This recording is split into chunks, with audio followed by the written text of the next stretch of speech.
this is the Ecron Writer here. Welcome you back to another episode of Sleepy Hollow, the missing episodes. Last time, Team Witness has actually bore witness to the aftermath of Earth and Sleepy Hollow after Lucifer's escape from the underworld.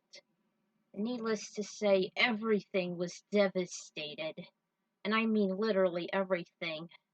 And service was out of the question, and they weren't sure if their friends have survived the Great Tribulation. And also, Team Witness has actually found Ichabod Crane and reunited with him as they regrouped in the archives, in which they were explaining all about, the 7 trumpets, the 7 bowls, how it affected the earth in the Old Testament, and how it's going to start the New Testament in which they're living through. So, while Ichabod recovers, he actually had a relationship with Laura Thomas. I'm making them the official couple, damn it, like it or not. And let's just say they had a little intimate moment between them. So, let's see what happens next, shall we? Alright, here we are. Chapter 23, The Decisive Battle, Part 1. Laura? Laura? Ichabod caressed her clammy, heated face, which seemed to grow pale overnight. He kept calling her, desperately wanting to bring her back. Since last night he never felt so needed, so loved by someone, in over 232 years. There was Katrina, but the witness from the future never invoked treachery onto him. Laura, please, arise! I need you! Oh. Her vision was very hazy as she saw her friend look down on her with a pained gaze. She reached for his hands. He grabbed hers tightly. His grip was also very warm. Ichabod. Laura, what is it? What's happening to you? She could only let out a whisper. It's my past vessel, Ichabod. Molly. She's coming to the plagues. No, she can't. If anything should happen to her, you would. Couldn't finish his sentence. He knew there was a link between Molly and Laura. Through the passage of time, she was her future self. Clutched her hands with his other palm.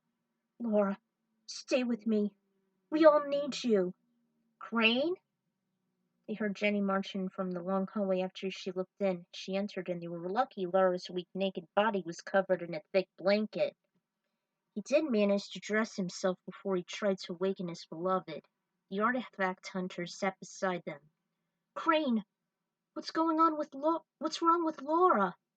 Told her that Molly's in danger, suffering from his great sickness by the 7 vials. Being that she's only still a kid, she may not have much time to live through them. Soon the rest of the team walked in and heard about her predicament. Laura hardly has any time. Hardly has any time. Molly just needs to hang in there, Diana said, trying her best to compose herself. She can never believe she can outlive her only daughter in a chaotic time like this. I'll dress her and see what she has. By the time she uncovered Laura's blanket, she noticed there were some burning scars across her chest and arms. She also noticed that her entire body was bare. She could do nothing but hold a hand over her gapped mouth. Gavin immediately came at the defensive. Look, maybe she was undressed because he noticed she was growing hotter and wanted to cool her down. No. I have mated with her. It's been done. Crane? Jenny was in utter surprise. He was the type of man that preferred tying the knot before getting intimate. He was that formal. Why did you do this to her? Hey, take it easy, Diana. Wait, let me try that again. Hey, take it easy, Diana. I'm sure she had feelings for him. He needed someone as an anchor, which is what witnesses do for each other, right? I mean, I kind of mated with Jake earlier, and Molly barely noticed. This can't be the cause. Maybe he just didn't know until now. Still looked at him in glum. and Diana was in great disdain. Mother, Alex speaks the truth. I did have feelings for him. He needed me as I needed him. He couldn't stop blaming himself for freeing Lucifer and bringing forth the apocalypse. And then we just... Shh, save your strength, Laura. No, it's Molly, my best vessel. Listen, I think I can help. Ichabod. Leaning closer. I need to share my heart with yours. I don't understand. It means, Gavin, that he and Laura can share their essences with each other. Remember when she helped take him out the heart devil? Their hearts beat as one. Crane was the artery while Laura was the ventricle. They were inseparable, and together they defeated the demon and saved us all. It won't cure, but it'll buy her and Molly some time. But that means if Laura gets more sick, it'll affect you as well. I'm stronger than her, Gavin. I can help her fight it. What must I do? Just hold me, and I'll channel some of my essence into you. Just stay still and close your eyes. Our bond is strong. Did what he told her as he continued to hold her hand. Fingers curled, the virtues of temperance and prudence dimmed.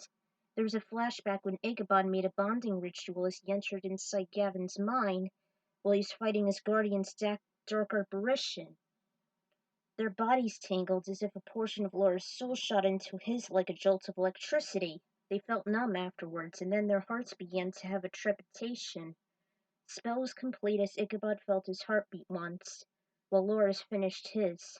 Although the rhythm was slow, they functioned normally, just working as two halves for one whole. Did it work? I think so. Ichabod's grip loosened. He became dazed and everyone caught him when he was about to collapse.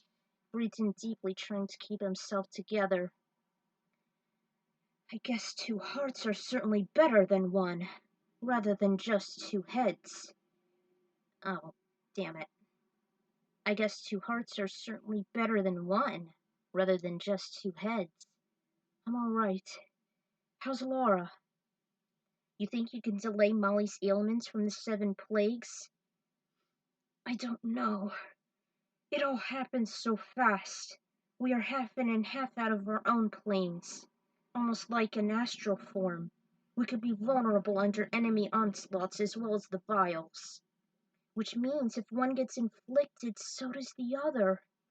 Well, that's why you have your guardians. Her cheer made the others realize their duties. How are you feeling? The temperature has gone down a little, but I think Ichabod is also suffering. We can't stay this way for long. She had more coherence and stamina. She also had some color added to her face. Let me get dressed first, and then we can deal with the horsemen. Everyone left except Ichabod. Even though we didn't see it, he could feel Diana's stern gaze on him. Laura, I'll stay by your side. I promise you that. I know you will. Our connection remains everlasting and strong, much as the emblem of Thora. I won't go down without you. Neither will I. Kissed her forehead before he assisted her to stand up and put on some coverage over her fragile body. Ichabod unraveled her new clothes as he and Lauren discussed as to why treachery looked so much different than last time. Freemasons said that compared to their last viewing, it was all an illusion made by the Master of Deception. A testimonial, they will, he called it.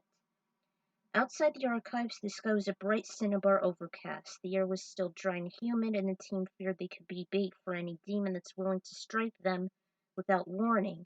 As the 7 trekked on the burnt terrain searching for their worst nightmares. How would you expect to find the devil and his evil quartet, Brainiac? The world is wide, Master Wells. They could be almost anywhere. I suggest we shall draw them to us instead. Suddenly both witnesses collapsed. Their hearts suddenly gave way while their bodies wilted under their severe plagues. Although Laura minimized her fall as Diana and Alex were carrying her on her shoulders. Oh no! She took out her cross, hoping to give them some strength, if only for a little while. Not again! Luckily for them, they saw their virtues light up once more, starting with the cross in the center. It was only a temporary, simultaneous fading spell. Two distant warriors knew what it meant. Ichabod rose slowly. I think our time is running short. The plagues. I'm not sure how much longer Molly can hold up. Even a kid as strong as her might not deal with them. Whether we're running out of steam or not, we have to try and stop Lucifer, even if it's our fate to perish doing so. We can't stop now. We must push through till we can resist no more. We have gotten this far, and I'm not going down without a fight from him. We will put an end to this madness, no matter what happens. I've lived through a bleak future long enough. Still, we must hurry and move ahead. If I were Lucifer, where the hell would I be? It seems you're in the right place. Everyone looked frantically, and Henry was there in his bloodthirsty appetite. I should have known it was you! He immediately drew out the demon slayer, yearning to finally slice him into ribbons so thin he'd never rise again. Obviously, we wouldn't find you, and instead you found us. Indeed we have. It was quite easy to find you pathetic imbeciles with your holy beacons. They knew he was referring to the virtues. I see, Father, that you are as weak as a kitten, as the other witness. You'd still dare to oppose me, my brethren and our master? I'd see he's been more kinder to me than Moloch. He has waited an eternity for his emancipation, and it seems you two are on your last legs. Laura would cease to exist if any harm should come to her past vessel as we speak. There's no possible means you can stop us. We can. I've been waiting for a long time to cut your ego down to size. Oh, still feisty as ever, I see. You won't be so tough without your lifeline. Ichabod was holding his head, something to block something out of his mind. Everyone knew what he did to him, much like the spider demon. He was in a spiritual confrontation with him. Ichabod! What have you done? Let's just say I'm giving him another intervention. The wielder of fortitude went into a berserker rage. You want to kill him from within, so you could vanquish both the witnesses and soon us. I won't let this happen. Killing two birds with one stone has never been this easy. Gavin had a flashback to the last duel, just after Moloch rose. Then it came to him. He knew that if he could defeat Henry, he'll disappear entirely. Give us the worst you got! I'll still beat you! They prepared themselves for an en garde and charged toward each other. The two swords made a clang that could make people's ears bleed. Gavin took out his iron blades and continued to clash with him. Meanwhile, Henry was verbally torturing Ichabod from inside, telling him how he was abandoned as a boy, how he let him be discarded from his foster home, then being killed by a covenant, finally being raised by Moloch. It was then he was using his prowess as the Sin Eater, reading Ichabod's mind and exploiting his guilt like he did so before. Objection! Gavin was also in the astral plane posing with a Phoenix Wright impression. He wouldn't possibly let his own son, his own blood, make him weak and helpless against the plagues by reducing him to nothing. His eyes were as sharp and keen with his hateful blood boiling. He attempted to set the record straight, stating he wasn't around due to extenuating circumstances on the battlefield, as he was too busy confronting his soon-to-be associate, Death, that later nearly died. Henry countered it was Ichabod that would abandon his friendship, that he made Katrina fall for him instead of Abraham, making them bitter enemies and letting Moloch make him as the first horseman. Gavin let out another objection, saying it was her choice, that she picked Ichabod out of love instead of a forced marriage for riches. The heart was all that mattered. It wasn't enough since Henry countered that it was Ichabod who failed his family, making both him and Katrina go corrupt. Gavin spat it was all from the Grand Grimoire. as well as Solomon's influence. Henry was the one who tainted Frank as soon as he signed a contract that his soul would belong to him permanently, even upon death. In other words, you corrupted your family, and the world as you held the mantle of war twice! Outside, Gavin made a clenching blow against Henry's face, which pieces of skin flew off. He turned, holding his injured cheek. You fool! Then he raised his hands. There was a whooshing noise, but no wind. There were limbs coming out of the ground. He looked down and remembered the trick he pulled back in the Frederick's Manor a few years ago. It was Henry's usual sneaky move. He had the Purgatory Sword. He sliced them only to be vulnerable from his telekinesis, forcing him to crash back into a wall and black out. The incident fresh in his mind, he held the hilt tightly and turned his blade upside down. He made that quake move again. It disabled the twigs, stunned Henry. He closed in for the kill and sliced his body. What? His friends cheered, but Jenny warned him to get back. Henry retaliated with a backhand, knocking Gavin down just a few feet. Demon Slayer wasn't enough. He was stunned. Henry grabbed him, gazed into his eyes. Gavin knew what he was trying to accomplish as he resisted. He persisted, making him into a trance using a suppressed weakness. The young soldier calmed down and soon became a mindless zombie. By his command, he marched slowly toward Ichabod, withdrew his signature weapon, took out a replica of Delilah's dagger, and raised it. Gavin? Gavin, no! Silence! The team was held back by Henry's blast, injuring them. All they could do was watch the horror. Ichabod went up to Gavin in the astral plane as he saw him in agony. Tried to comfort him, but all he did was glare at him and then knock him to the floor. Pinned him down that Henry said he has failed as a father and friend. His son gave him some painful memories from the time he didn't save Abby from Pandora's box, to the trial he was trapped in as he was about to commit suicide. Then he gave him a vision of all his friends dead, and the entire world being reigned forevermore by a triumphant Satan and his horsemen. Then he saw himself freeing Lucifer in treachery's icy tundra and putting his friends in danger. Gavin, kill him! He and Laura are making this world suffer under damnation. Through all the chaos and pain, the witnesses are known as the Destroyers. That's all they ever are. They are the keys to the end of days, and they must be slewed. Do it. Show me that my father is truly the monster I've known him to be. Gavin took out the dull dagger, pointed squarely toward his mentor. Outside, he was about to do the same. He looked over Henry and threw the dagger straight into his gut. Cut! He's cut! Henry was weakened by the assault. Gavin went over and took out the stinging blade and a small sack of salt, tossed it into the wound, making Henry wail, so unbearable that he sunk to his knees. Gavin saw the glowing hilt of his sword, and he was about to kill him with it until Gavin hesitated, and he tossed away the accursed sword. Henry was in complete shock that he had no intention on killing him, out of all the troubled times he went through. Now, Jenny, do it quickly! Stay down! He threw another salt sack at his gash, weakening him more. As if reading his mind, she drew out the Holy Cross. Begone, Henry! You no longer carry the mantle of war. You are Crane's one and only son, that much is true. But you were poisoned by Moloch after you were casted out as a child.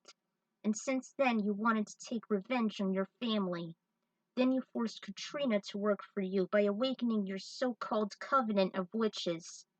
You even did the unforgivable deeds by plaguing Frank's soul, and almost driven Crane to kill himself for his sins. But those dark times are behind you now. You're no longer the demon we know. Break the shackles of war and find peace. Katrina is waiting. Henry felt his armor dissolve into dust as his body illuminated and rose aloft. But why? Ichabod, You mean more of a father to me than anyone I know, even rivaling my own. I don't believe you're one of the bringers of chaos like Henry said. But he's at peace now, and you shouldn't worry about him anymore. Molly once said that you should never give up hope, and Abby said the same. Don't give up, Ichabod. There's a light left in you still. Please, don't perish. He hugged Gavin, who was shaking. He saw Henry in a bright, translucent figure being greeted by Katrina. He realized now he could start over. His kin was no longer cursed and bound to evil. Goodbye, Jeremy. The opposite of war is peace. So you restored him.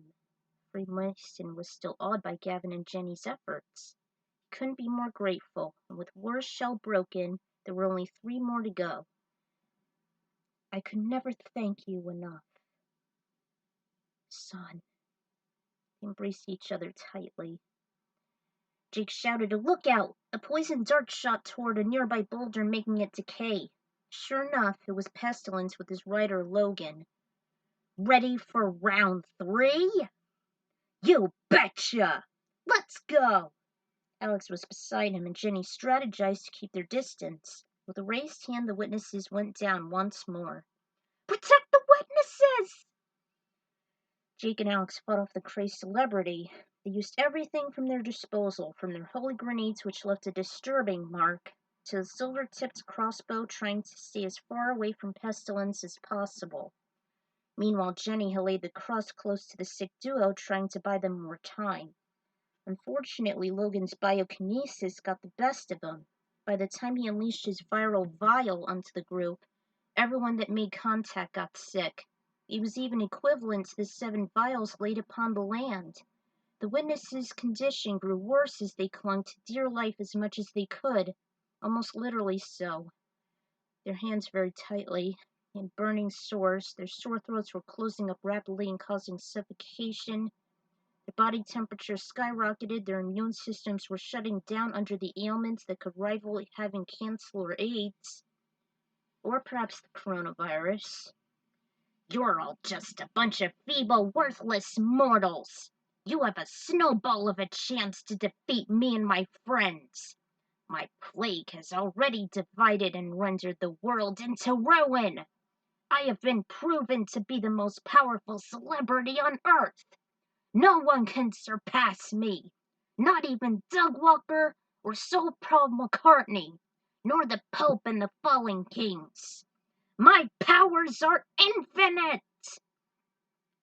He saw a shimmering object in his peripheral vision. The cross was just dangling from Jenny's pocket, and came into full view as it slipped out.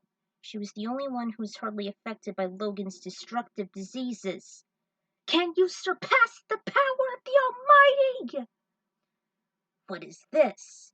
It's just a stupid cross. It can't stop me. You're wrong. She concentrated harder with as much stamina as she could muster. Logan couldn't stop staring at it for some reason. He noticed his fatal illnesses were wearing down. What's happening? This can't be. I'm supposed to be one of the horsemen. How could this stop me? Eat this! Jenny threw a holy grenade toward her adversary. The blast was close, but Logan withered like an old oak tree in a hurricane. Take that! Tried again, and all Logan did was stare at the bomb. With that, his body exploded on contact, and everyone was momentarily restored. Jenny surveyed the damage, then she rushed over to the witnesses, who looked spent. By contact with the cross, they were amazed how well they felt. Nevertheless, the cross and the virtue emblem glistened brightly in the center. Beatrice's parting gift, along with the blood encrusted from Christ, really got the job done. How did you do it, Miss Jenny? Same way my sister was able to defeat it, by using holy water and having some faith. It never hurts. You did it! I always believed that Abby lives in you most of all. And this proves it. She does indeed. Even Laura admitted this, although she was still the home for her eternal soul. She was relieved that she could no longer live in fear for herself nor her past self. Alright, who says this? Oh, it's no surprise we should go for the opposite. Like peace instead of war, cures against diseases. And Logan was pretty zealous. Kind of typical with celebrities or people with power. They can never top the creators. Let's hope not even Lucifer. So now we have famine and death. How are we supposed to beat them for real? Oh, I hope we'll soon find out. Gavin's heart began to race, then everyone beheld the sight of Helen's shadow, holding the golden scales with one side higher than the other. Show were to be made into a game, I would play the crap out of it. It would be like Pokemon Black and White, yada yada yada. Four Horsemen would be like the Elite Four and facing them in any order you want, while giving yourself time to, develop your characters, make them grind. Here are the songs for that. Due to length, I decided to cut the battle in half. Only 2 more horsemen remain, and it's been difficult to come up with these things. So hang tight, sleepyheads. Believe me, I'm not very good with fight scenes, as you can tell. So, until then, stay tuned for part 2.